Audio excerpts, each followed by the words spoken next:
నమస్కారం. విచారణ అర్హత లేనటువంటి పిటిషన్ను వేసి మరొకసారి తెలంగాణ రాష్ట్రానికి తెలంగాణ ప్రజలకు నీళ్లలో తీరని ద్రోహం చేసింది రేవంత్ రెడ్డి ప్రభుత్వం. ఈరోజు సుప్రీంకోర్టులో తెలంగాణ ప్రభుత్వం వేసిన పిటిషన్ డిస్మిస్ చేయడము, తెలంగాణ రాష్ట్ర ప్రభుత్వం తిరిగి మేము సూట్ రూపంలో వస్తామని చెప్పడం అంటేనే ఇది ఇవాళ రాష్ట్ర ప్రభుత్వం యొక్క పూర్తి వైఫల్యం.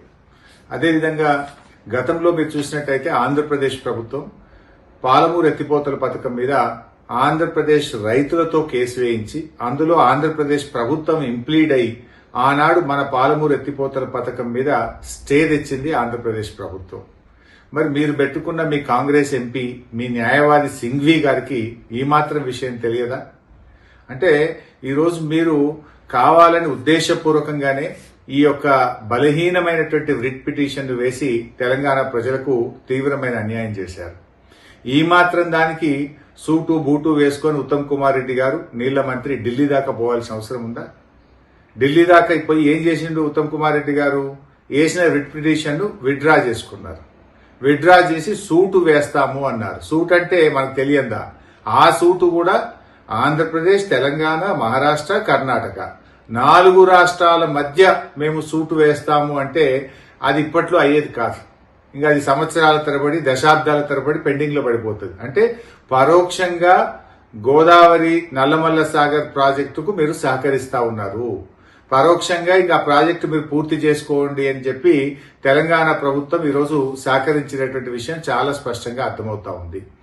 ముఖ్యంగా మొదటి నుంచి కూడా అంటే మీరు రేవంత్ రెడ్డి వైఖరి చూస్తా ఉంటే మొదటి నుంచి కూడా గోదావరి నల్లమల్ల సాగర్ విషయంలో ఈయన వైఖరి చాలా అనుమానాస్పదంగా ఉంది. అంటే ఈ సంక్రాంతి పండుగ సందర్భంగా రేవంత్ రెడ్డి గారు చంద్రబాబు నాయుడు గారికి ఇచ్చిన గిఫ్ట్, ఈ బలహీనమైనటువంటి వ్రిట్టు వేసి చంద్రబాబుకు గిఫ్ట్ ఇచ్చిండి ఎలా రేవంత్ రెడ్డి గారు, అంటే గురుదక్షిణ చెల్లించుకున్నాడు. అంటే మొదటి నుంచి కూడా మీరు ఒక్కసారి చూడండి. మొదటి నుంచి కూడా చూస్తే ఢిల్లీలో జరిగేటువంటి గోదావరి బనకచెర్ల మీటింగ్ కు పోననుకుంటూనే మీటింగ్ కు పోయిండు.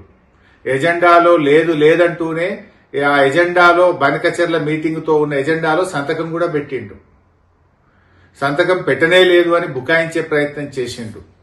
అంతేకాకుండా నేను కమిటీ వెయ్యను అని చెప్పి కమిటీ కూడా వేసిండు.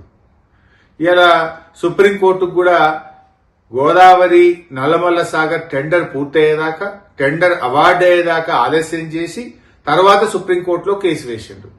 ఇప్పుడేమైంది? ఆ వేసిన కేసు కూడా బలహీనమైనటువంటి రిట్ వేసి దాన్ని విత్డ్రా చేసుకొని అది సూట్ వేస్తాం, మళ్ళా అది కర్ణాటక మహారాష్ట్రం కూడా కలుపుతాము అంటే ఈ లోపు గోదావరి నల్లమల్ల సాగర్ ను పూర్తి చేసుకోండి అని పచ్చ జెండా ఊపడమే. ఇది తెలంగాణ ప్రజలకు తీరని ద్రోహం ఇలా కాంగ్రెస్ ప్రభుత్వం, రేవంత్ రెడ్డి ప్రభుత్వం చేస్తా ఉంది. ఈ మధ్యనే రేవంత్ రెడ్డి ఒక మాట మాట్లాడండి, పంచాయతీలు వద్దు, కోర్టులు అసలే తిరగడం వద్దు అనేటువంటి మాటల సారాంశం ఏంటి అంటే బలహీనమైన రిట్ పిటిషన్ వేసి ఆంధ్రప్రదేశ్ కట్టుకోవడమేనా? ఇందుకోసమే మీరు కోర్టులు వద్దు, పంచాయతీలు వద్దు అని మాట్లాడిండ్రా రేవంత్ రెడ్డి గారు? అసలు ఆంధ్రప్రదేశ్ ప్రభుత్వం నాటి తెలుగుదేశం ప్రభుత్వం అయినా తర్వాత వచ్చిన జగన్ ప్రభుత్వం అయినా అసలు తెలంగాణలో అడ్డుకోని ప్రాజెక్ట్ ఏదైనా ఉందా? వాళ్ళు కేసులు వేయని ప్రాజెక్ట్ ఏదైనా ఉందా?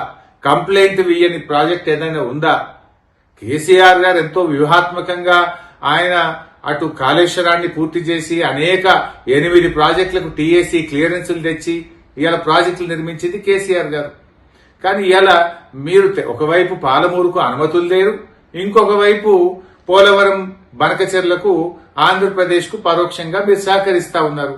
ఇది తెలంగాణ ప్రజలకు శాశ్వతంగా రేవంత్ రెడ్డి ప్రభుత్వం చేస్తున్నటువంటి తీరని ద్రోహం. తెలంగాణ సాధించిన బీఆర్ఎస్ పార్టీ నీ అన్యాయాన్ని సహించదు. తెలంగాణకు అన్యాయం జరిగితే ఎంత మాత్రం ఊరుకోదు. తప్పకుండా ప్రజా పోరాటం చేస్తాం. ప్రజాక్షేత్రంలో నీ యొక్క ద్రోహాన్ని ఎండగడతాం. ప్రజా ఉద్యమాల ద్వారా నీ ప్రభుత్వం మీద ఒత్తిడి తీసుకొస్తాం.